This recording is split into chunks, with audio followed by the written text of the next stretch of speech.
বর্তমান বাংলাদেশে কেক নিয়ে যে হুলস্থুল কাণ্ড শুরু হয়েছে তাতে তো মনে হয় ভবিষ্যতে মানুষে ভাত খাওয়া বাদ দিয়ে 3 বেলা খালি কেকই খাইব।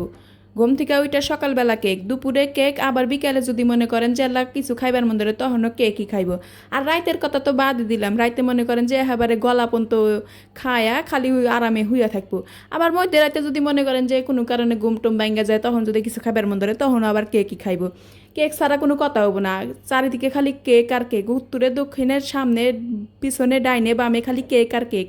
আর হোম বেকার যারা আছে, যারা কেক বানায়, হ্যাঁ তো আরও ভালো। আগে যে বা লেস ফিতালারা যে বা ফেরি করবার নিয়ে নিয়ে আইছে যে লেস ফিতা নাকবো নাহি, লেস ফিতা নাকবো নাহি, এগনার চল তো উইটাই গেছে। তো এগনা আবার নতুন করে মনে করেন নতুন ভার্সন আপডেটে হইব। কেক আলারা কেক নিয়ে নিয়ে মানুষের বাড়তে বাড়তে যায় কইব যে এই কেক নাকবো নাহি, কেক নাকবো নাহি। তো সেই আশাই আমি রইছি যে কবে এই ঈদও শুরু হয়। অনলাইনে অর্ডার করা নাকবো না, আবার যায় কেনাও নাকবো না, এটাই ভালো।